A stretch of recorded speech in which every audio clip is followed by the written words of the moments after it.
checking my audio. Yes, I did. I've got a green light on. Green light. All is good? All right, we're online. Okay, thank you very much, David, for getting that online. Good evening. My name is Peter Alford. I'm the President of the Gungahlin Community Council, and welcome to our December public meeting. We are also having our annual general meeting for the Gungahlin Community Council, which is an incorporated association in the ACT, and we're required to have an AGM each year. This shouldn't take too long and follows a pretty standard format for annual general meetings. Begin by thanking everyone for attending today, both online and in person, and would like to invite any apologies. Are there any apologies that we have been notified of from the audience? Yes, Kevin?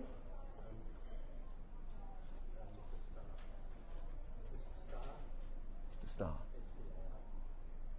Starr. Mr. Starr has indicated that he is an apology for the AGM today, and we will record that in the minutes. If there being no further apologies, I'll move on to the minutes of our previous annual general meeting, which was held on the 14th of November 2018. For those of you who are following along at home, this is the link. They've been online since, well, they were put up online following the meeting, and they've been referenced on our website for the announcement. Is there anyone who requires or would seek any changes or amendments to those minutes? No? Have an indication that those minutes be accepted as a true record of the meeting of the AGM? Moved Luke, seconded Relitza. Thank you. Now move on to the next item, which is the President's report, which is the very exciting piece. I've provided a written summary, which is also available for download on the website from that article, and I will go through every single word I've written here now. Not really. We'll go through in pictorial form. Just as a reminder, the Gungahlin Community Council is really about trying to ensure that information from the ACT government reaches the Gungahlin community, but perhaps more importantly that the views and wishes and desires and needs of the Gungahlin community are communicated to the ACT government.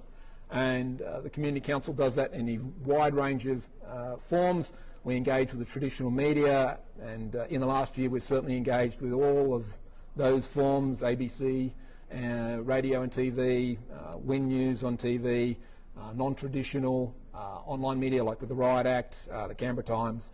We have had an email list, over 900, nearly 1,000 people are on the email list. We publish a newsletter, and excitedly we've finally got our newsletter out for the summer, and we have hard copies of that available, and we'll have the online version shortly. Probably our most active interface is through our Facebook page. We hold regular meetings, as you're very familiar with. We revamped our website last year, and that's another important medium for us to provide content on. We run a Twitter feed, 300 people track that. We have about 2,000 likes and over 2,600 followers of our Facebook page, and we participate and attend a number of events around the Gungahlin community.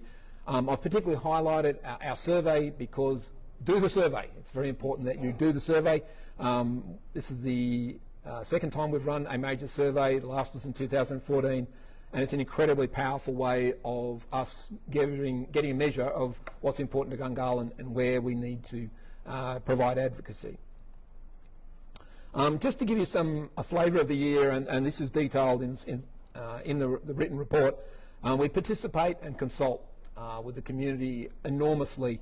I've just given one example here of the Gold Creek homestead site where a community panel was formed. The GCC was represented on that, but we also participate in an enormous number of other engagements run by the ACT government on behalf of the Gungahlin residents.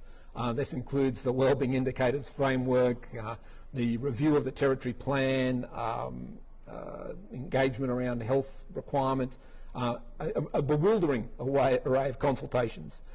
We partner and support with a lot of residents associations, well, those residents associations that exist in Gungahlin, like the Ford and Crace Residents Association.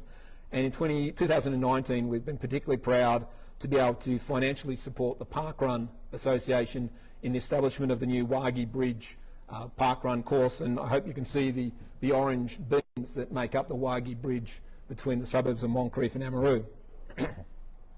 We've done a lot around issues this year. The drone delivery service has meant that we've been a vehicle to try and balance the desires of those who want to use this new drone delivery service with the concerns of residents who'd rather not have the drone delivery service. And we've done quite a lot of strong advocacy in that space, both with the ACT government and with the federal government, and provided numerous submissions, written submissions to those processes. And we've continued to do similar things to keep the community informed. The little picture here is the corner of the cinema site as proposed in the development application. And we've done a lot of advocacy around the changes in public transport, particularly the new bus network. The first community council to approach Transport Canberra to get some feedback on how well it had gone. The trick was the secret trick was there, it hadn't gone well, and that's become a model they've used for all the other community councils. And then I'd just like to again reiterate how important the survey is in engaging the community and informing the community council to support our advocacy. One big topic that's come up towards the end of the year that I do want to flag, because I think it is particularly important. In 2016, the Community Council approached the Environment Planning Directorate and said there's strong community concern about the height of buildings in the town centre. And nearly 3 years later, they've finally progressed that through an engagement process called the Gungahlin Town Centre Planning Refresh to propose changes to the Gungahlin Town Centre Precinct Code. This is the written document that describes what you can and can't build in the Gungahlin Town Centre. It's quite a technical document, and it does address some of the concerns around height, and it's part of what's called draft variation 364 for the territory plan. But worryingly, inside that proposed changes, it strikes out a paragraph that says the Gungahlin Town Centre is the major hub for employment, shopping, social activities, public transport, particularly serving suburbs within the Gungahlin district. So that statement is gone from the proposed new code, and the sentence support a strong employment base as one of the outcomes has been replaced by provide a range of employment within the town centre. In our written submission to EPSDD on this draft variation, we were quite blunt. We believe that the government is potentially abandoning their efforts to develop the Gungahlin Town Centre as a major hub and pursuing the development of Gungahlin as a dormitory district with a small employment base and limited services. We're yet to see how that plays out. This is only very current, and we have meetings with ministers following this up to express our concern. This will be a big topic into the new year, because this will guide and inform how the town centre evolves. Those people who've already answered the community survey have unanimously shown, for example, they don't want to see more residential in the town centre, yet this is an explicit outcome of this proposed change. This is a really good example of long-term engagement by the Community Council with the support of the community over many years to try and get an outcome. That's a quick summary of what we've been busy with this year. I've really skimmed the top of the iceberg, tips of the iceberg. We are in a financially strong position. It's one of the reasons we were able to support the Parkrun Association, in part because we hadn't published as many newsletters this year. But we are in a financially strong position, and we've got some great relationships and engagements with directorates and ministers, and we are making sure the Gungahlin voice is heard. It's my turn now to pause briefly and ask the Treasurer to provide a summary of our financial position. David. Thank you, Peter. I was going to read it off my phone, but I've scribbled it down here now as well. Yes, just to reiterate what Peter said, we're in a very strong financial position. At the end of last financial year, our cash balance was $31,562, and our total equity, once you consider liabilities and assets, was $34,118. We pay our debts as they fall due, so we don't carry any liabilities. The only liability we do carry is our GST bill from time to time. Our profit and loss for the year was a profit of $3,175, which represents a further grant that was funded during the last financial year, so the money was sitting in our bank account over the 30th of June. So yes, we are in a position to pay our liabilities, pay our debts as they fall due, and in an otherwise very healthy position. Thank you, David.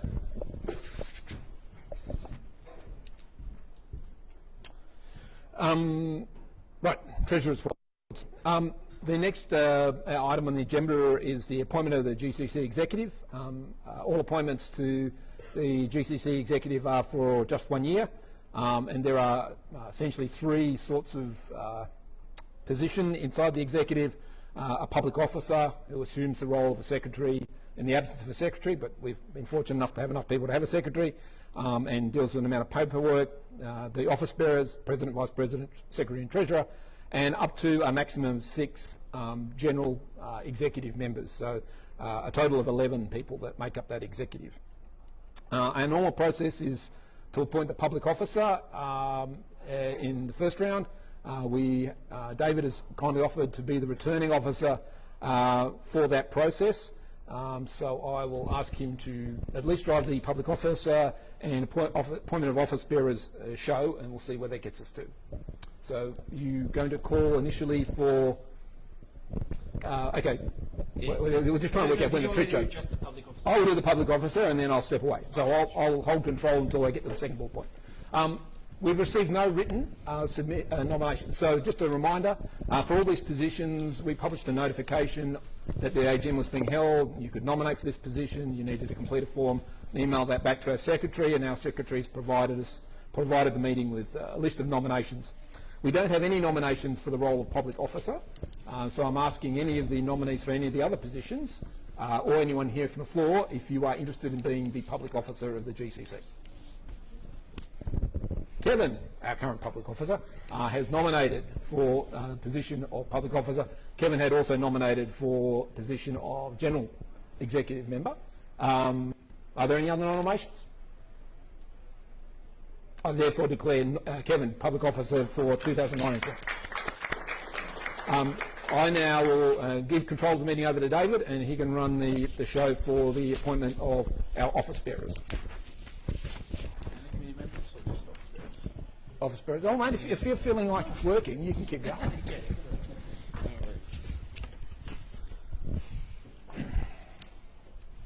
Okay. All right. So to start with. Oh no, that's general business. To start with, we will do the president role, and we only have one nomination for president, so elected is Peter Elford.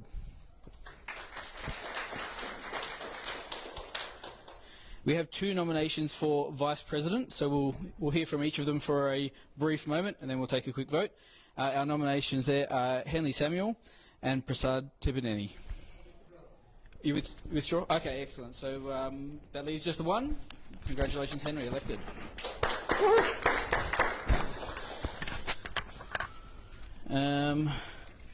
Okay, the next we have treasurer. Actually, secretary, I think, is next. And we only had the one for that, is that correct? Only the one? Oh no, do we have... Sorry, let me just double check. Yep, so we only had the one nomination for secretary, so that is our existing secretary, Cherie, elected.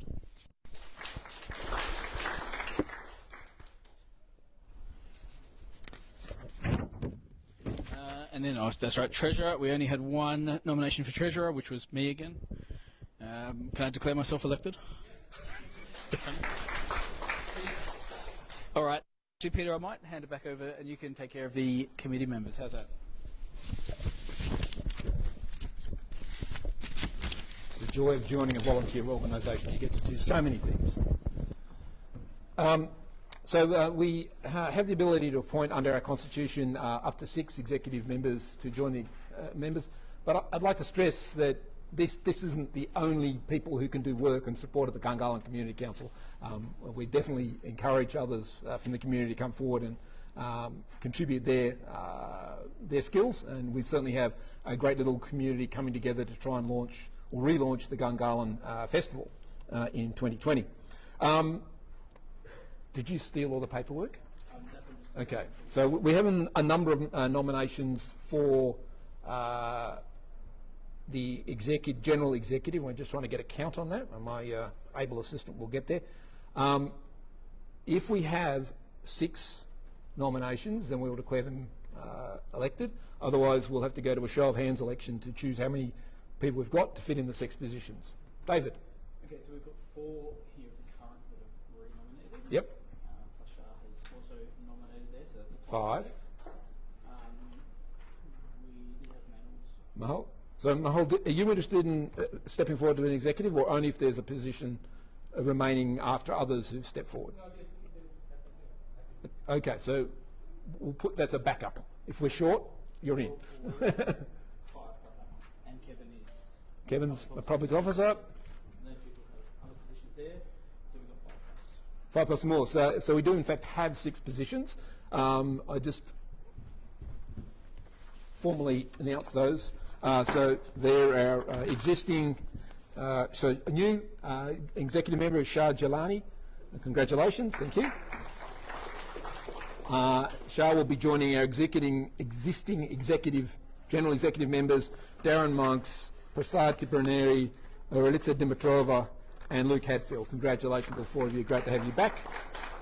And also joining us is Manuel Haag, who's also nominated to join the executive. So it's a great pleasure to have 2 new bodies come in and add to the team. So congratulations to you as well, Manuel. So that completes the appointment of the GCC executive. And we move on to general business. We had no general business requested in writing. Are there any items of general business that anyone wants to raise from the floor? There being no indication of any items of business. David, have you got anything being raised online? I suspect our constitution doesn't cope with the online issues, so maybe I'm being brave by suggesting that. Nope. Okay, no issues raised. Thank you very much for attending the AGM for 2019. I now see the meeting closed at 6:58. Thank you very much. Now, today we have only 3 scheduled items on the agenda. One of them is very short for time. Is Zoe here from the RFS? Okay, it looks like she was more tight for time than I expected. If she's not here, then we may have to press ahead without her and come on. We were going to have a chat from the RFS about bushfire preparedness, but it looks like that's not going to happen. So what we might do is skip straight to the next item on the agenda. Henley, did you want to lead the conversation here? So we are having a short presentation on the Tamil Christmas celebrations.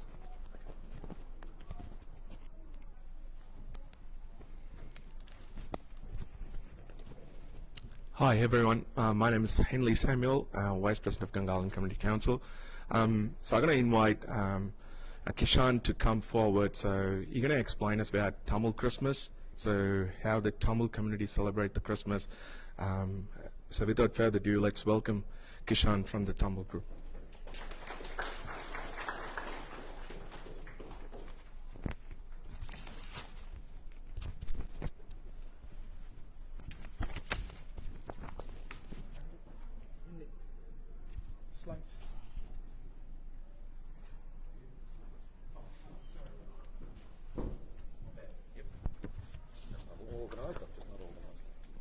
Sorry. That's all right. Very poor form.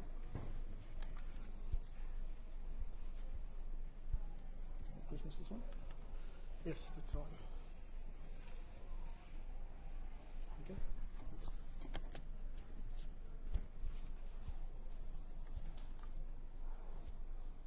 Here we go. The arrows go.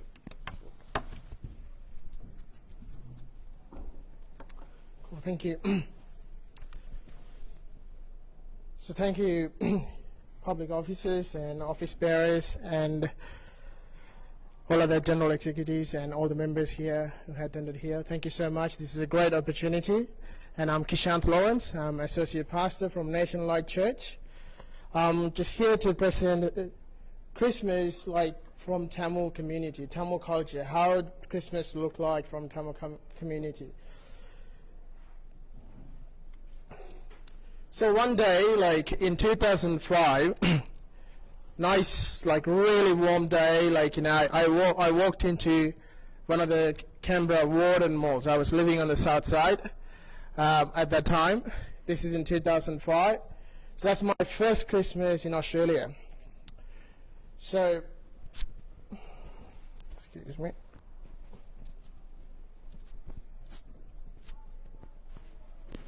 This would help.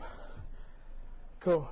So that was my first Christmas. I walked into the mall, and this is around November, and it was huge celebration, every decoration everywhere. This is early November. I was like, wow, this is different. Like, you know, what is going on in November? Because in Tamil culture, that we wouldn't celebrate Christmas in November. But here, it starts even way before November. I'm like, wow, this is new. Are we celebrating something else? No, but we were celebrating Christmas, and shops were decorated so beautiful. That was my first experience here in Canberra. But when I think about Tamil culture, I'm just going to take you guys through the journey as well with how we normally celebrate Christmas, because that's why I'm here for, just to show you bits and pieces about Tamil community, how we do things and how we celebrate Christmas. So that was my first experience I wanted to share with you, because what I felt was like, you know, we are doing something, we are selling and we are buying a lot of gifts and we are celebrating. It starts so much earlier, but it's so much different to Tamil culture. So I'll take you through that. So I'll give you a bit of a background about Tamil. Like, you know, Tamil language is one of the origin languages. It's actually started from, like, you know, people are saying it's from 3rd century before Christ. So it's been there a long, long time. And it is a Dravidian language, predominantly spoken in India and Sri Lanka.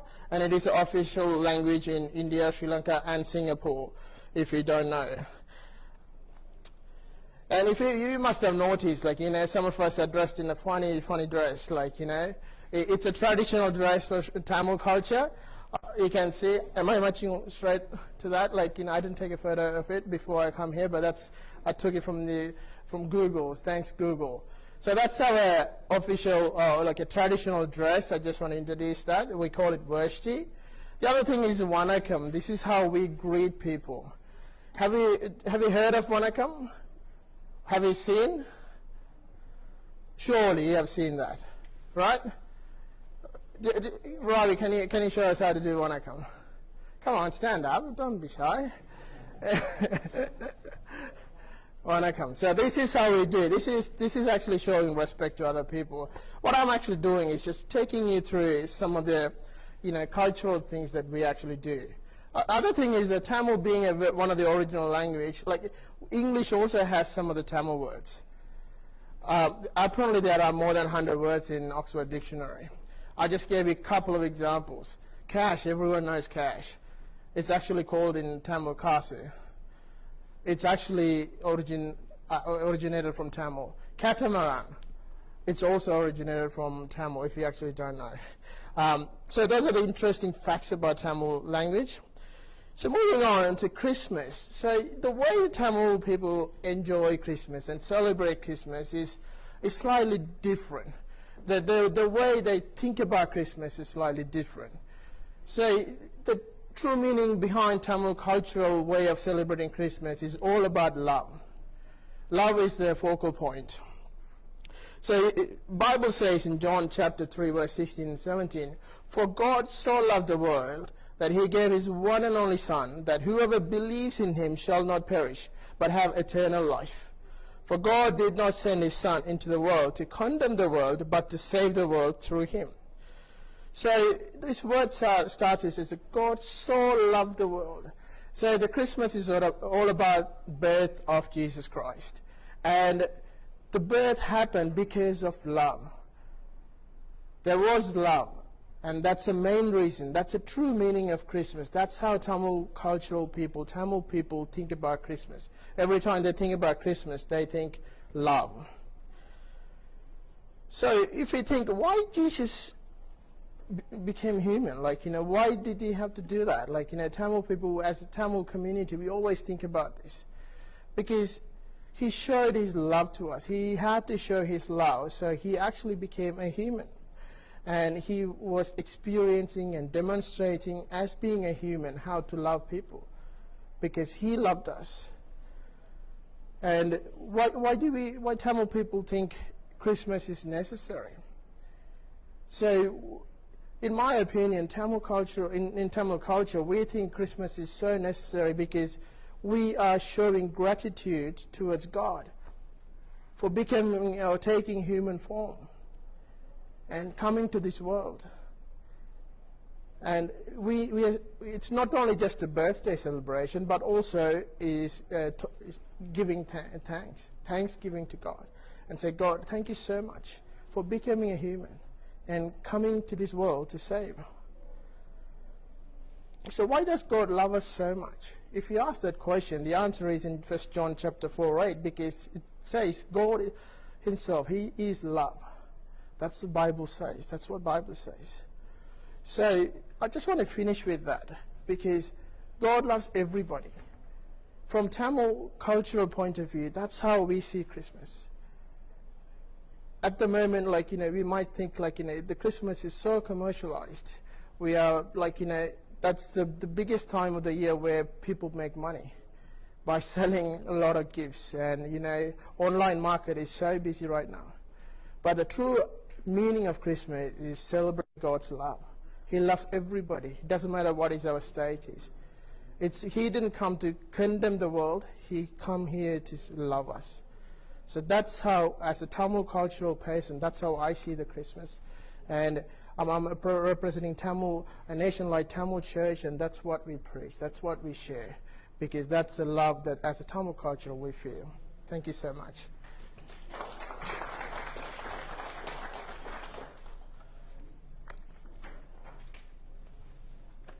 Thank you very much, your son.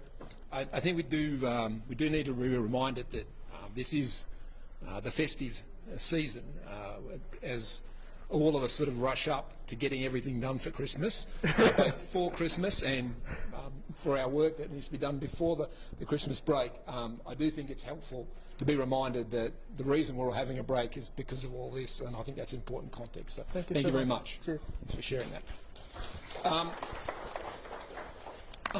Sorry, I just wanted to. I normally do a little piece which is disrupted by a normal flow of our meeting today around major activities in the last month. I'd already mentioned the draft variation 364 town centre planning refresh. A lot of activity going on around that right now, and I have some meetings with a couple of ministers next week to raise this as a concern. They probably have no idea that it's in there, but we'll see how we go. We've also had some engagements with both the government and soon with the opposition around sporting facilities in Gungahlin. In general, we are very poorly served by sporting facilities in Gungahlin, kind of consistent with a new greenfield site. So what I'm seeking is some visibility to what is the plan to make sure we have enough playing fields, tennis courts, netball fields, basketball courts, whatever it is, indoor sports centre facilities. Our survey indicates that by far the most requested sporting facility is an indoor sports centre. Now, I don't know if that's a indoor sports centre like Kaylin Indoor Sports Centre or some other indoor sport, but anyway, that's what we had. So we've been working on that. The development application for the cinema has finally come out. I'll be very interested in knowing if anyone's got any strong views on that after our speakers, because we need to form an opinion on whether we put in representation on that DA. Another development application has been lodged for a very large unit complex in Casey, across the road-ish from the Casey Group Centre. There's 105 units, 1, 2 and 3 bedroom units, a slightly odd configuration, but no more than 2 or 3 stories tall, depending on the location. So not too bad from what I've seen, but again, what you feel is important is what we think is important. So they're the major things we've been involved in, along with the drones I mentioned before, but as issues come up, then we respond to them. Now, Zoe has shown up. So, do you have slides on a stick or a machine? Okay. We'll give you a shot quickly. I know you've got to go quickly, so it's going to be short and punchy. Is that correct? Okay, great. And then our other speaker from the ACW, the folk from Access Canberra, and so we'll get them up shortly. So I haven't forgotten. So, I had a big win with Access Canberra recently. This is infill. We had some road resealing done in the street I'm in, and after all the ripping up of the road and resurfacing had been done, I noticed there was water leaking out of the ground. So obviously either a pipe had been broken or a tap had not been turned off, and rang Access Canberra and got straight through to Icon Water, and someone fixed it. So the system's working. Are you still got to rush off, Zoe? No, I'm just trying. Okay, so we'll just the display board. We'll just hope there's a display board. No? Okay.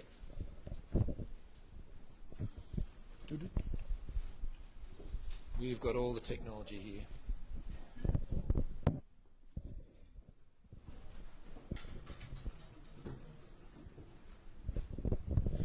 So yeah, Zoe's from the Rural Fire Service. I can't believe any of them have any spare time to do anything other than fight fires at the moment.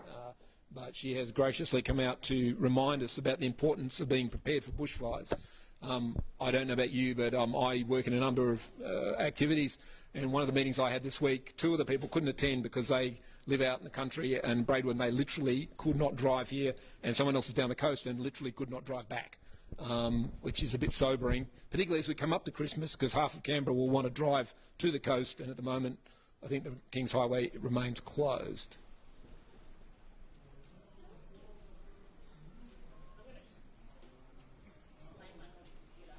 Okay. Oh, no. Okay. Yeah. So, lapel? I'm going to apologise. I have the duty phone. If it rings, I'll probably hit the roof and run. The PC says whatever it's doing might take several minutes. Okay. Okay. So you want lapel mic? Let that go. For those watching online, there's always giving out handouts, but they're probably available online as well. Oh, there it is. Where's the lapel mic? There it is.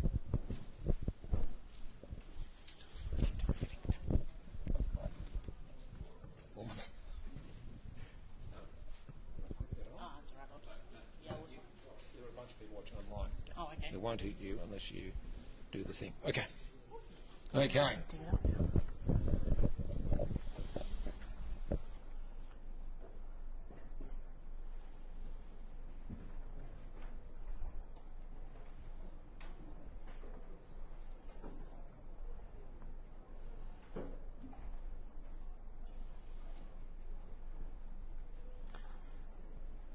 Everything comes up.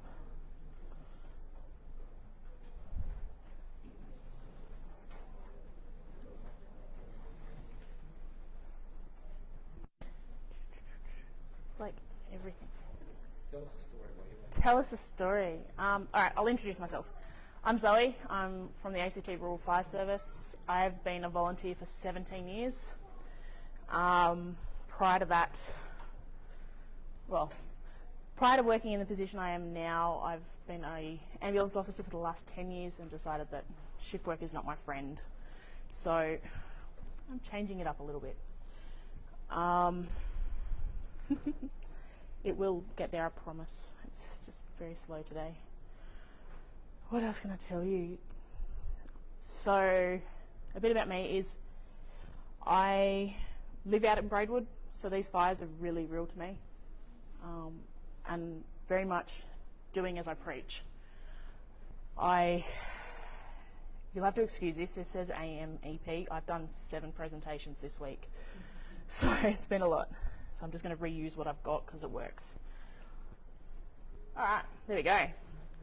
So as I said, I'm Zoe, 17 years in the RFS. I started as a 12-year-old girl. My first real big exposure to fires was the 2003 fires, which was quite daunting. However, I got the bug and I love what I do. So I've since been recruited to come and talk about how to be bushfire safe. ACT Rural Fire Service is responsible for all the rural areas. That is all the nature parks, so Namaji National Park. We do anything that basically isn't concrete centre town. However, we do help. You will often see Gungahlin, actually they've got a training night on tonight, which is why they're not here and I am. They will help with emergencies. The other day we had an issue with smoke causing automatic alarms going off in buildings, so they went and helped and supported the firefighters of the urban kind in the big yellow trucks to do their duties. Another thing we do is assisting, so not just locally, so we support each other, but we go interstate. So we've had crews for the last 10 days at Braidwood, supporting them, and we've also gone international with US and Canada. We have aviation incidents, the urban fireys, we do floods and storm, which is our SES counterparts, and any other emergency as required. So car accidents, if we're there, we'll deal with it. Bring it on. RFS is made up of one headquarters building, which houses RFS, SES, fire and rescue, and ambulance, as well as our support services, so MAPS, the CFU guys support in there. So it's quite a big unit, and it's good to have us all under one roof. There are 9 brigades, 8 of which are volunteer, and 1 is made up of the parks service that is paid by ACT Parks. But we train them, we support them, they come and help us when necessary. RFS themselves are made up of 14 staff and 550 volunteers. So a large amount of what we do is volunteer work. There are 4 key areas in the RFS. So operations, that's the firefighting, that's the day-to-day business of what we do. There is membership and training, so training to be a firefighter, and as well as other skills. If a member wants to get a chainsaw qualification, which is relevant to what we use, we provide that. And it's different varying levels. You can be a basic firefighter or you could be an advanced firefighter, but you have to go through those training and earn those stripes as such. There's community protection. They look at the building codes, they teach farmers how to look after their properties well enough to protect them from a fire, where to store their chemicals, and also obtain information that are useful to us. So where are their dams located, because that's where we're going to get water. And then there's community engagement, and that's what I'm doing. That's my position. So, community engagement, we go to fates, we go to things like this. I go out and I've given, as I said, I've given 7 presentations this week alone, teaching and advising on what we recommend. So what can you do? In your hands you have the bushfire survival plan. That is going to be the golden ticket for you guys. I encourage everybody to do the plan. It takes 20 minutes roughly, minus a little bit of housework. But give it to your neighbours, encourage them to do it too, because the more people that have it, the more prepared we're going to be. So in the plan, you'll see that step 1 is the equipment checklist. If you were going to step 1 is discuss. What are you going to do in a fire? Are you going to pack up and leave your house, or are you going to stay and fight? Ultimately, your safety is our number 1 priority, so we would recommend leaving. Getting out early, finding a safe place to go, because a life is far more valuable than a house. We can replace that, we can't replace you.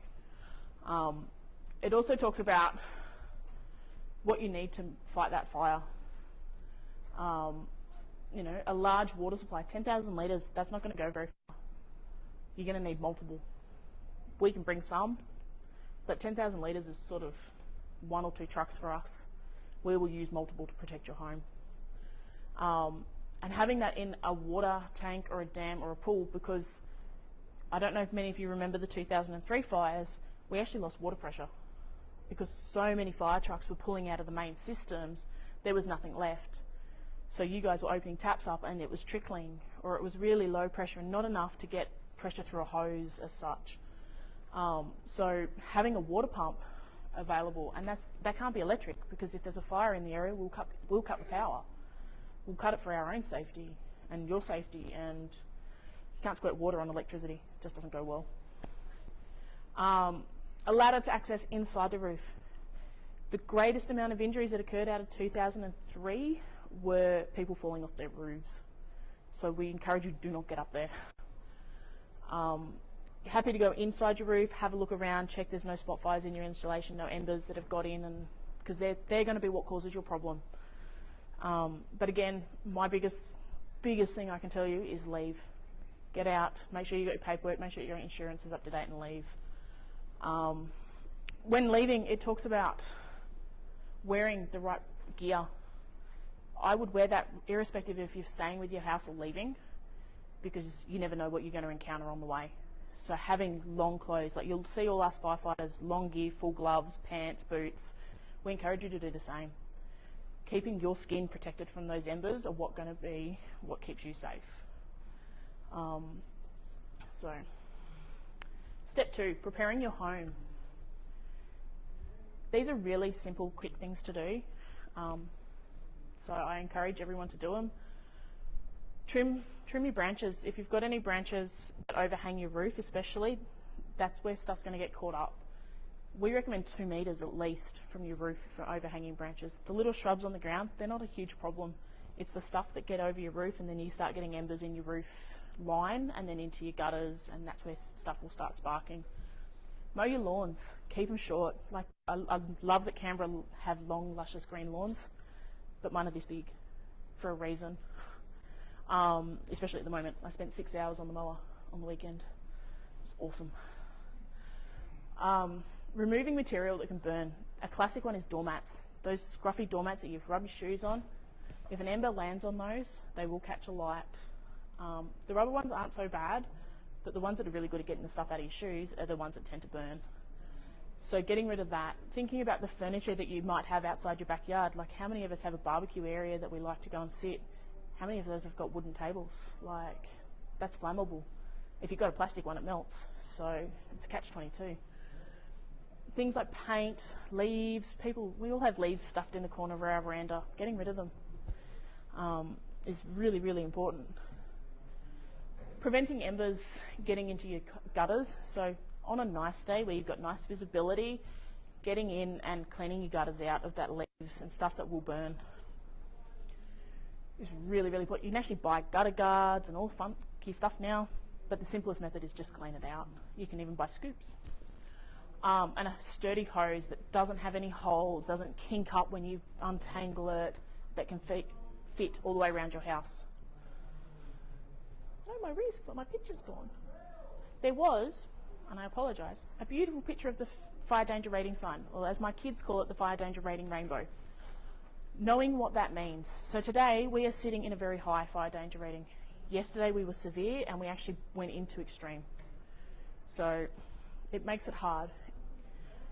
If we hit a catastrophic fire danger rating, you're almost guaranteed that if we as firefighters go out to put a fire out, we're not going to be able to put it out that day. We might be able to contain it, but we're not going to be able to put it out because of just the weather conditions are favouring the fire and not us. So just having an understanding of what that means. In your bushfire survival plan as well, you'll see what you should do.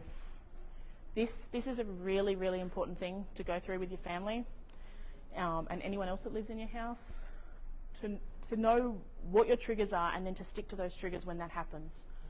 So what will your triggers be to leave? Is it going to be a fire danger rating of severe with a fire in your local area, which I'll show you how to find that? Is it going to be when you're just told to leave, or are you not going to leave at all? So starting to think about what your triggers are and how are you going to be safe. Where will you go? One of the best places is shopping centres. They're air conditioned, they've got food, they've got toilets, they've got water, and it's a central point that people can find you.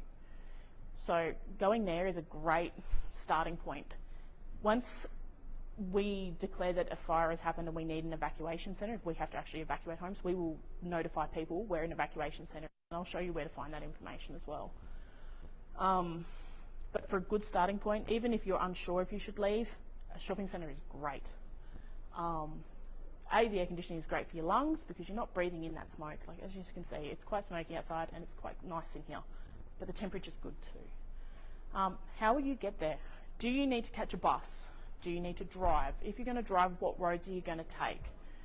And do you have a plan B for those roads? Because sometimes a tree might fall, or there might be a car accident and you might need to go an alternate route.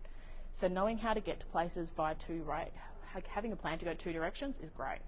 If you're catching buses, if there's a fire in the area, are we going to cut the bus route short, and that then might miss your house? So are you going to have to leave that little bit earlier again to keep yourself safe? What will you take? This, for me, I asked my children this question, and I got very much put in my box. So I learnt a lot. For me, I sort of went, oh, I'll take my legal documents, I'll take this, I'll take that. And then I asked them what they're going to take. And my littlest turned around to me and said, oh, my teddy and my blanket. And I went, yep, fair, cool. My middle-aged one turned around and said, my teddy, my blanket, and my phone. And I said, well, what about your phone charger? She goes, oh, that's replaceable. You can just go to any servo. Cool. My oldest one turned around and went, his laptop, his Xbox, his PlayStation, his this, and the flat screen TV that goes with it, and all their chargers. And I looked at him and went, that's not going to fit in the car. We need to be realistic. It made me laugh. He also went through that whole process of talking to me. I said to him, why are these things important to you? And he said, well, without all these, I can't cope for the week afterwards. If we lose our house, what is going to be those key items for you guys to be resilient and to come back and cope with what's happened? And for him, that's what it was.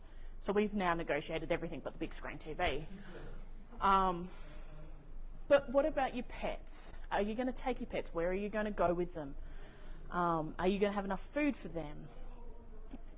Identification. If you lose that, it is so hard to get it back. I don't know if anyone's had to go and change their license or anything. Like, you need like 5 points of ID just to get something changed. It's really difficult. There you go. 3 apparently.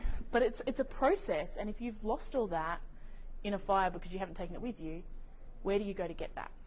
So a big thing I like to say is, if you've got passports and visas and whatever else, keep them stuffed in a box safely together and take the whole box. Or scan copies of them so you've at least got your insurance paperwork and some sort of stuff to prove where your residency is, and then that way you can start proving your identification back. Because that once you lose it, it is hard to get back. Scripts are the other one. People on controlled drugs, ones that need a certain amount of authentication to get, if you lose those scripts, they're damn hard to get back. You have to go back and see a specialist, and you might not get in straight away. It might be a good couple of months, and if you need that drug quickly, it's going to be a painful process for you. So maybe keeping the scripts in that important documents folder as well. It's a good central point in your house to have it anyway. So then, yeah, so my kids went through the whole pets thing, and they listed off, okay, well, we'll take the dogs, and we'll try and wrangle the chickens, and then we'll maybe try and wrangle the cows. And I went, well, okay, I don't know how we're going to fit the cows in there. And I said, well, at least I'll remember my husband. So he's packed, he's ready to go. The next one is, who will you call? Notifying someone that you're safe is really, really important, because people will start to panic. Once they see that the fire is in your area and they know you live there, they will ring and hassle you. And you don't need that stress while you're trying to find. So once you get out, ring someone and tell them. This was also really relevant with my stepson, because my priorities of who I would call differed from his. Remembering that people have a different priority. So your kids might want to call Nana. My stepson went, oh, I need to call Mum. And I went, she wasn't high on my priority list, but yeah, I probably should call her. So she's moved up the list. And having a plan B. What is your plan B going to be? Because plan A doesn't always seem to happen. I'd love it too, but it doesn't. So this sort of becomes your plan B. Are you going to stay and defend your home, and what are you going to do to fix it? Like, how are you going to do that? Are you physically fit enough to do that? Do you have the equipment? Do you know what your sign is to start defending? Is it going to be the embers that land in your front lawn and you go, oh my God, the world is bloody crying fire at me? Because it will. Do all your members know what to do? Do you have children? Are they going to be more at risk and more of a hindrance? And can you give them a job to do that is safe? So whether that's hiding in the bathroom. And again, what is your backup plan for that? What happens if that goes pear-shaped? Are you going to call the emergency services at this point and say we're stuck, or at this point? And then getting help. also, why is it all out of order? Anyway, we'll go this way. So this is the 2003 fires. I don't know how many of you were here and experienced those. Certainly not a fun experience for those of us that were. You can see in the far picture, large quantities of houses were destroyed. You can see that it was a big smoke impact, and again, visibility is poor, breathing is difficult because it is smoky. I don't know what has happened to my thing, but half my pictures are gone. So again, once you get smoky like that and that's your point to leave, you're going to have issues with people on the road are going to be panicking and trying to drive. So this is why we say get out early. Even if it's a rehearsal run and you end up getting to come back, that's a bonus. So just being mindful that traffic does get really banked up, people panic, people do silly things, then you have accidents, and then we've got to come and get you out because, and I'm talking we as the emergency services, have to come and get you because you're broken down on the side of the road, and then we're at more risk. There's my picture. I don't know what's happened to half this slide. So, this isn't the right one. What you need for fire is three things. You need fuel, you need oxygen, and you need heat. So the heat would be your sparks, your matches, whatever, lightning strikes. Oxygen, the air we breathe. And then fuel is your trees and your branches, your leaves, in your gutters, whatever that may be. For firefighters, we look to put out your fire through reducing the heat. We put water on it, kill the heat off. For civilians, we encourage you to prepare your home, which is removing the fuel. If you don't have those three things, the fire won't occur as dramatically as what it would as if you had the whole lot. A classic one for that is the fire blanket. You're covering the oxygen out, you're smothering that fire, it can't breathe, so therefore it dies off. So we encourage you to do that. So remove your fuel, get rid of your house, clean it up, ready to go, be prepared. If you're to leave early, it reduces that confusion, which we said. But if you're going to stay and fight, fill your bathtubs up with water because the water pressure will go. It also may disturb the water quality, so it won't be as nice to drink. So if you filled it up before the emergency really hits, you've at least got some drinking water, you've got some water to put the fire out. If you get embers on your property, which are like the little burning leaves, and I did have photos, and I'll show you that. There's embers there. If you do have them, a mop and a bucket is a really good way of A, conserving water, but is successfully putting those out. So dumping your mop in there and stamping them out as you go. Having a radio, keeping that radio list tuned into the 666 emergency channel, listening to it. If you need additional information, going to the ESA website. On that website, on the front page of it, is an incident map. It'll show you every live incident in the ACT as it's happening. So you'll see, if we can go on there now, it'll show you ambulances at the moment, current ambulances that are there, it'll show you fires. Now those fires will come in 3 different coloured diamonds. You'll have a blue diamond, which is there's a fire, we know about it, we're on it, it's not posing a threat. There is a yellow diamond, which is the watch and act, and that would be where I would start to say if that watch and act is in your area, if you can smell smoke, see smoke, whatever, I would be leaving. I'd be packing up and getting out for that moment and going to seek shelter somewhere else. And then you'll have the emergency warning, which is the big red diamond. So I'll log in and show you. The other one is the New South Wales Rural Fire Service Fires Near Me app. You can get it on your phone. You can also add it as a website. It is fantastic for covering all of New South Wales. But once those diamonds pop up, you can actually click on them and it'll tell you how big that fire is, who's looking after it, and then it'll have a more information tab down the bottom. You can open them up. It'll tell you where evacuation centres are. It'll tell you what roads are closed. Every piece of advice you really need is on that. And so for me, living in Braidwood at the moment, I swear by that app. You can actually drop a pin on your house and say, okay, I want a 5-kilometre radius or a 50-kilometre radius, like you can scale it in and out, to notify you that that fire is in those radiuses, and that might start to alert you. So I get alerts constantly saying that fire has changed from a vice to a watch and act, and then it goes back from a watch and act to a vice, or it's expanded or whatever. Every time they update it and update the information, I get a notification. So that is a really, really invaluable tool for keeping on top of what's going on. But so between that tool and the bushfire survival plan, it's like your ultimate way of protecting yourself. And then really, once you've set those triggers, sticking to what you've said you're going to do. So if you've said, I'm going to leave at this point, and when a fire is within this radius of me, do that.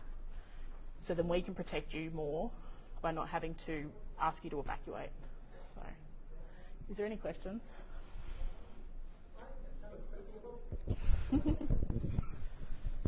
Thank you. Is this on? Okay. My question is, what do you do with the evacuation for elderly and disabled people? Do you just call 000 if you're worried, or? So there should be a plan in place. Unfortunately, I'm not across that. ACT Health and ACT Ambulance Service will have a plan on how to evacuate people. We would ask you if you live with elderly people to try and evacuate them yourself, provided that doesn't put you at further risk. Okay. If you're really struggling, then yeah, absolutely give us a call. We'll come and get them.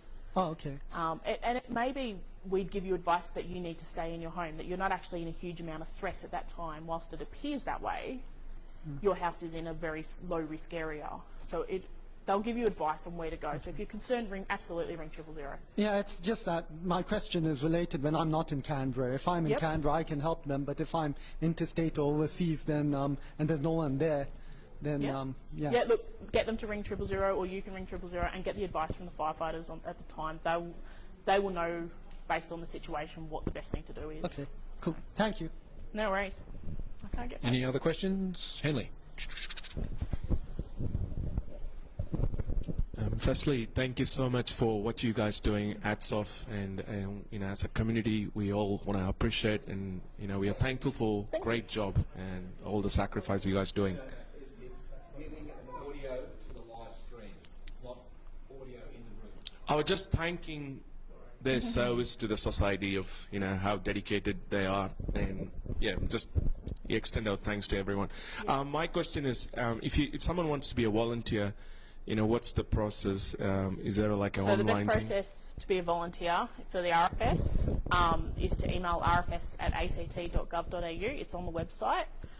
And our memberships, I suppose, manager and people will get back to you with the processes. Unfortunately, a lot of our brigades at this current stage are closed because we just have too many members, or we have not the right skill set mix, so we've got a lot of new members and not enough higher skills. But you'll get put on the waiting list, and Remy, who generally manages all that, will contact you and say, this is the process. She'll send you a questionnaire, ask you what brigade you want to go to if you even know. Otherwise, she'll provide some advice on where the brigades are. So Gungahlin is just down the road, and that'll get you the process started. And if that brigade opens up, she'll ring you and say, hey, this brigade's open, and she'll forward your application to them, and they'll provide an interview and then go through the training. So once you get accepted into a brigade, it's approximately 12 months before you're even allowed on the fire ground, because you have to do all the basic training, so which is quite extensive. It sort of changes depending on what the availability of the volunteers are, but it generally is a couple of weeks, and we do it 2 nights a week and every weekend for that sort of 6-week period. Your final assessment for that is actually a burn that we conduct. So that then needs experienced volunteers as well. But once you've been signed off, you're fit to go on a fire ground with the supervision of experienced firefighters. And then you can go, the sky's the limit on how far you can take that. So there's remote area firefighting, which is the guys who go in with helicopters and all the fancy tools and don't use water. And then there's the lower level stuff. So the sky's the limit on where you want to take that. Yeah. I do have a question. No, everyone else done? Okay. If I've got a swimming pool, where do I get a static water source, the SWS sign? Do I get one from you, or don't know. You don't? No. Because New South Wales have a. So New South Wales most definitely do, because that's more relevant to people with dams. Okay. I actually think Bunnings had the SWS little. Bunnings. Okay, good answer. So. Possibly. Right. And one more over here. Just after an update on the New South Wales fires, the Black Ridge and the Currawong. Yep. The coast road's still closed. Any update on when it might be open? No? No. And So ACT look after ACT. Yeah. We've got crews that are going to New South Wales to support them, as does Victoria. So Victoria brought 10 tankers up recently to help with that Yeah. lovely firefighting effort. So Kings Highway is open to Braidwood Yeah. and not from Braidwood on. And Princess Highway, the last I looked, was open. The best website to actually follow with that is the live traffic website. That'll give you an up-to-date yeah. where that's up to. So, yeah. And any information on the cause of those two fires? So Talagandra, which is the black North Range one, was a lightning strike in the forest. And I'm not sure on the coastal one. Thank you. I just, the Fires Near Me app is amazing because you can say not only, you can specify multiple areas you're interested in, a spot with a radius. So I have one for most of Canberra, and then I've also got one for my parents' beach house and also for my sister who's near the bush. Yep. And so you get alerts for all of those. And so that only works on the New South Wales Rural Fire Service one. There is actually in all of Australia Fires Near Me app, which it's in development. Yep. So hopefully we can get that going to have the same thing where you can set a location. I have 4 or 5 of them set. You can have up to 10. So I have the same thing. My mother and father-in-law, my auntie who lives out in the middle of nowhere, I live in the middle of nowhere. So I have all those set so I can see. And I've certainly set my trigger points. So for the North Black Range fire, that's affecting my home. So my trigger point is if that crosses Cooma Road, then that's sort of 10 k's from my house, and that's where my trigger is to go, okay, I need to get my animals out now. At the moment, it's sitting the other side, and I'm watching it. But having that trigger and knowing what you're going to do, and my boss knows. My boss are fully aware that my trigger is this, and I'll be out the door. Like, doesn't matter what's happening, I'll be gone. So making that very public to people that your trigger will be X, and you're going to stick to that, and where are you going to go? So my boss knows. I'll drive home, get my animals, and I'll come back to Canberra, because for me, Canberra's safe. I've got my mother's house here. I can throw my dogs there. I don't know about my chickens, but we'll deal with those. Might find a bird aviary somewhere, all 35 of them. So it's, just knowing where to go. Great. All right. Well, thank you, Zoe. Thank you. Really appreciate you coming out on so late into the Christmas period. No, And not a I'll problem. let you get it back out there into that fireground. So Yeah, thank you. Thanks very much. Cheers. So I'll just fire up. And my phone the other laptop. ring, which is a bonus.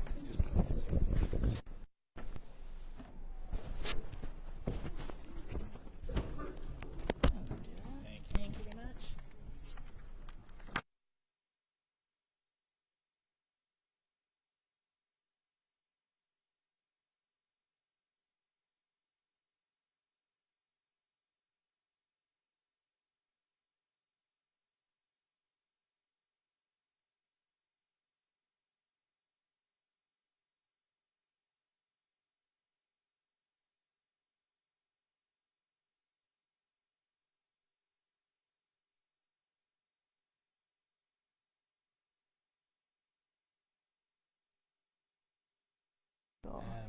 Well, you can hold it if you want, or you can put it up on the podium. Oh, that's all right.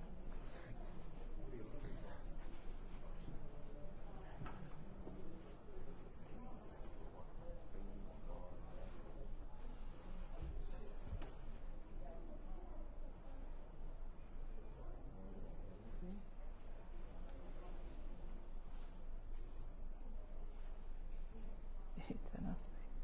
Oh, it's a security. Just like, yeah. Right. So this is this next talk is from the team at Access Canberra. Hands up, people here who know who Access Canberra is. Yay. Okay. All right. So this will be a data start. point. This is good. You're the unusual crowd. One of the disadvantages of being the Gungahlin Community Council, a lot of people who have problems, like my rubbish bin's broken, or I want to attend a citizenship ceremony, or I'm looking for a room, all sorts of things. The Gungahlin Community Council doesn't do that, but they search for Gungahlin Council and ring me. So I end up being a conduit for Access Canberra, who in fact are the ones who provide all the services. And I thought it'd be useful if they came along and described some of the cool features they've got and the sort of things that come to them, and we can then capture that information and share it with the rest of the community so they stop making meetings. Oh, I was going to say, do you want a job? The arrows go the normal way. So is that up on the screen already, or? So while he's fixing that, my name's Janice Seymour. I'm the Assistant Director for the Access Canberra Contact Centre. So I'm part of the larger team for Access Canberra, and I have two colleagues with me, Jenny Gannon from the Service Centres and Josh Reinhardt, who's my Executive Branch Manager. Our normal speaker, Kevin's on leave, so I've got some big shoes to fill, which is why they've come to support me in case I do something wrong.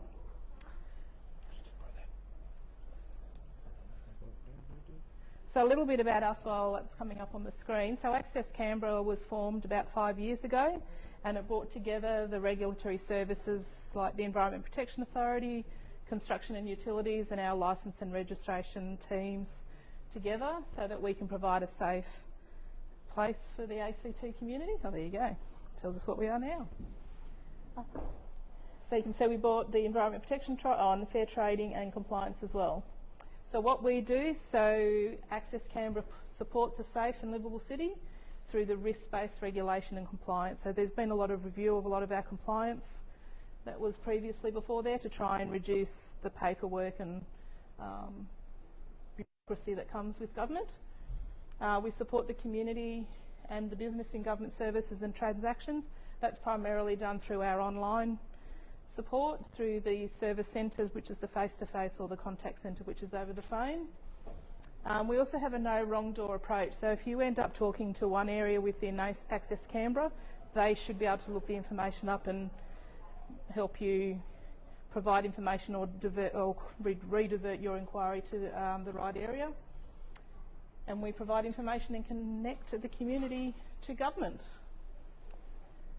So this is a little bit of stats. It's just what we've been doing already in 2019. So you can see the contact centre where I work, our team have already answered 580,000 plus phone calls this year. So that's a fairly busy time for us. Our highest view is the website, and that's where we usually encourage people to go because you'll find all our information and you can make payment from the comfort of your home on your lounge instead of having to sit on a phone call, wait in a queue, or go into a service centre and queue up.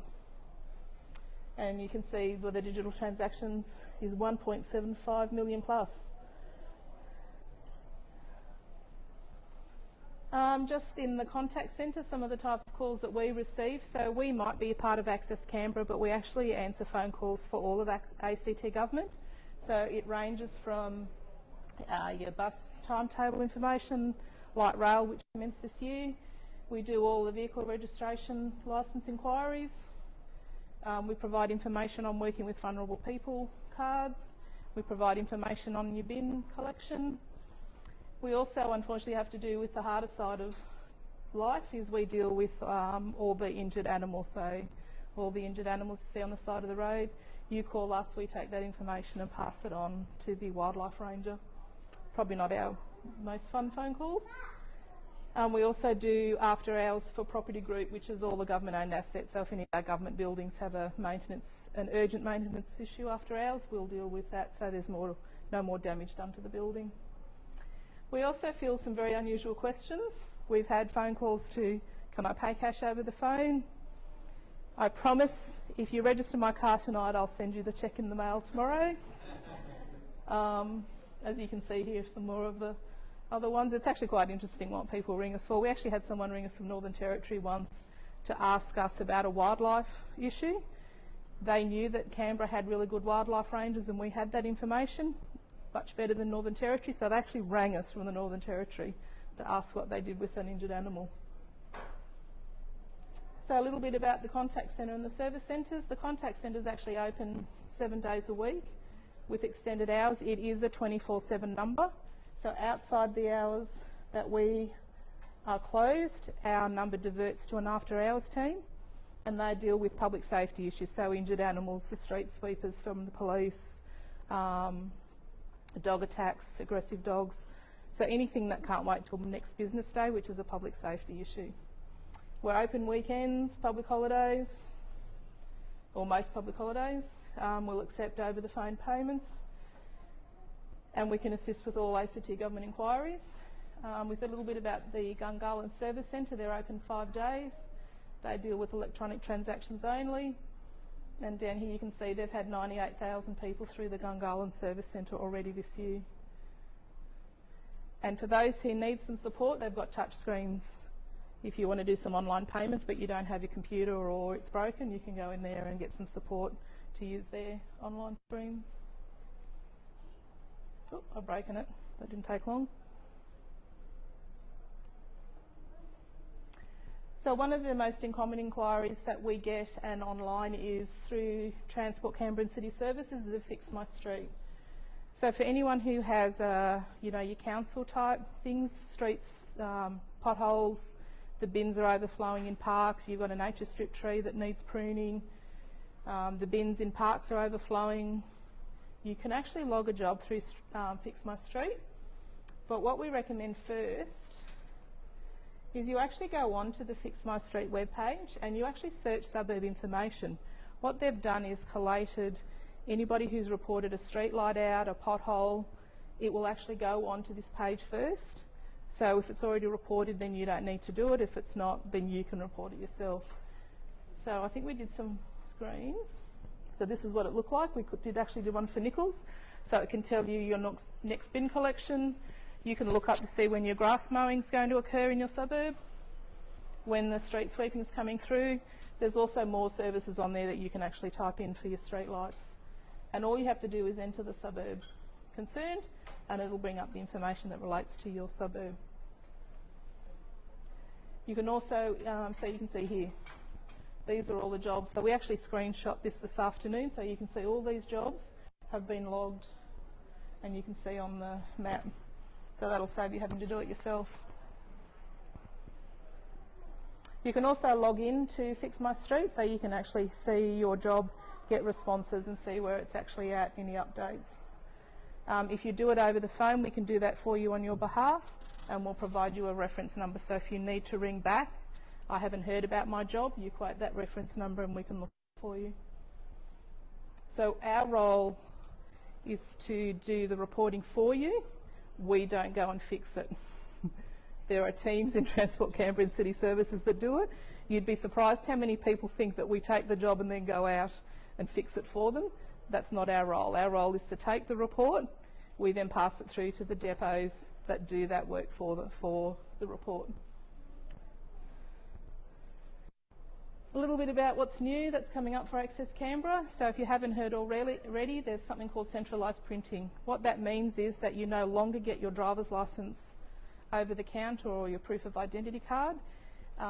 If you renew it online, it will be posted to you. If you go in and pay for it, you'll get a receipt that you can use as your proof that you've paid it, and then we'll post you out your driver's licence to you. There's digital driver's licence, so if you've probably heard in New South Wales, you know, on their iPhones, your driver's licence can go on there, so you don't have to carry the little card around with you. For new parents, you can actually register the birth online now of any children. Before, you used to have to fill in, I think it was like a 5-page document. You can also now view your infringements online. So if you get one of those red light cameras, you can actually go and view your car going through the red light. Or if it's not your car, you can then dispute it. For those people who do have a number of fines piling up, you can actually contact our infringements plan office and they will put you on a plan where you can then pay those infringements off over 12 months. I don't work there, so I don't know what your plan lengths are.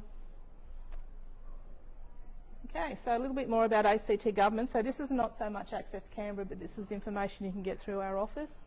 For those who aren't aware, there's actually a flexible bus service. If you ring the public transport line, Transport Canberra, we can put you through where they can organise, if you've got elderly parents, to get to certain areas within the zone. So it'll be Belcon and Gungahlin. It won't take you from Gungahlin to Tuggeranong. It'll get you to appointments within your area, so Gungahlin will do that. For those who may have some medical conditions, who can't take out the bins themselves, you can fill a form in online, provide a medical certificate, and sewers who do your bin collection will actually come onto your property, walk your bin down, empty it, and they'll put it back for you. So if you've got elderly relatives or people with a disability who need some support, that's a good way to do it. Companion cards is also done through the contact centre, and that's a service available for people who have a family member or friend who has a lifelong medical condition where they require a support person. There are places within the ACT and around Australia who are that will take like venues where you only pay for one ticket and your support person doesn't have to pay. And the idea behind that is to get our community out to events like the football and shows at Canberra Theatre. If you're into energy savings, you can go onto the ActSmart website and find out what you can do to save on energy, get information kits. You can get a shower timer and a thermometer to help you with your water, and draft proofing your home. So they're all free assessments that you can book in for. We also have an assistance website for ACT Government, and that's a guide for you to give you what concessions are available to you in the community, whether you're on a pension, Centrelink, Veterans Affairs pension. They've got a new service on here which I had a look at this afternoon, which I think might be the next one. Yeah, it's a savings finder. So when I went onto the website, there was actually a link to the savings finder, which I can't see on there. And you actually go through and answer. So I actually did it myself just to see what came up. You actually answer all these questions. There's 11 of them. Right. And it actually takes you to the end, and it'll tell you if you're someone who's on a pension concession, you drive a motor vehicle, it will actually give you information at the end, what information is available to you on your concession, so you can get a concession on your vehicle. That was actually quite interesting to do that. I hadn't done it before. There you go, we're done. I survived. Any questions? That was I was going to say, that was easy. One of the things when you report, particularly our Fix My Street case, it's really hard to know when it might get fixed.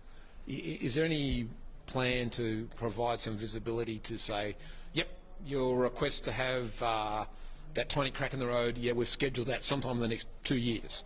Or, yeah, okay, that's really, really important, we've got someone on it in the next 15 minutes or something. I understand Transport Canberra and City Services are working towards that. Cool. They do have plans. They do have plans in place for different, like removing dead trees. They just don't go out and remove a dead tree. No. They actually have a plan that says we'll remove all the dead trees in Gungahlin in the month of April, and then the month of June they might go to Amaroo. Okay. So that's a Transport Canberra.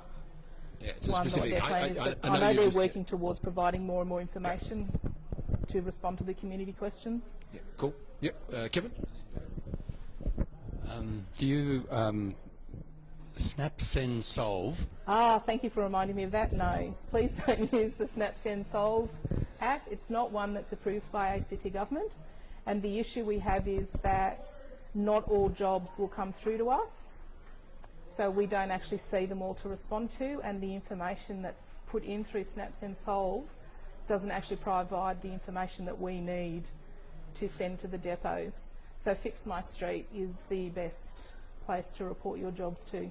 And the issue with Snap, Send, Solve, it's a public safety issue. We don't see it to get to it very quickly. Right, okay. Hi, how are you? Today, for example, there was a speed infringement on Flemington Road, and the issue that I had with this particular infringement car was that it was parked right in the centre of a number of different changes to the speed limit. So essentially it was 70, and then all of a sudden the speed limit was pushed down to 60, and then the speed limit, there was roadworks, and it was down to 40. And then it was back up to 60 straight after that, which is exactly where the speed truck was right before the 70 sign. And in that particular scenario, who might I get in contact in order to lodge an objection, if you will, to that type of setup? So ACT Government actually has an online feedback system, so you can actually go onto the Access Canberra website or the ACT Government website, and there's actually an online feedback. So if you go in there and select the options, I think it would come under road safety. There's probably, I can't remember without actually looking it up, but if you just select the options and you put in your feedback, that will go to the business unit to respond to. Okay, thanks, sir. It's probably the best place to do it too. Any other queries? What I got out of this easy. Yeah, I've used it, Fix My Street a few times, and 75% of the time it's been really good. 25% of the time you eventually can't get onto anybody who can actually do the thing that you want. So I guess that's not your issue. You're just an interface. That's okay, but you can still ring us and we can still submit the feedback on top of your... Yeah. So if you ring us back, quote us the reference number, we'll update it to Yeah, say that you've contacted us again. So the question relating to when you ring up, you know, the call's recorded, and Right. if you fill out forms, you put your names in. Is that information kept by the government, and can it be used by the government for If you any? use the online government feedback and the fixed most Yeah. rate, yes. So if any part of the government at any particular time, can they access that information for any so it's particular reason? only the business unit that has collected that information to use it. So, for example, our Working with Vulnerable People team will have information. They can't then go and give it to another business unit in Access Canberra unless you've given permission Yes. for that to occur. Now, my one major complaint is I've had to ring up government and wait online quite a bit over the last 2 years, and the music's driving me crazy. Can you change the tune and give a bit of variety? I would like to say yes, I can, but unfortunately we have no. We've actually had that complaint several times, so that's actually run by another business unit. We've reduced that by putting in-queue messages, so you don't have to listen to it as much. You just now listen to some messages telling you about when to put your bin out or some new government. But yes, it's not a... Yeah. So who would I contact to ask? You can certainly do again the online feedback. Yes. Or you can just ring us and we'll submit it for you. That actually belongs to our Directorate, SEMTED, Chief Minister, Treasury. Okay. I can't remember what you call it, Economic Development. So it's actually our shared services ICT guys, the computer guys that look after that. That's been a common complaint over the years. We actually had an issue a few years ago where it actually played really slow. There was something wrong with it. Yes. So if you think that was bad, you should have heard it back then. It was like it drew it out really. Thank you. So, unfortunately, if I could fix that, I would. I can see a campaign or run a competition to choose the radio station of your choice when you call in. Anything else? Any other queries? Definitely a very specific Access Canberra question. When I ring up, the very first option it says, your menu's changed, please listen to the options. And the first option appears to be if you are calling back, number one, if you are calling back on an existing case, then press 1. But every time I've rung, it's a new case, and I want to press 1 because it's a new case.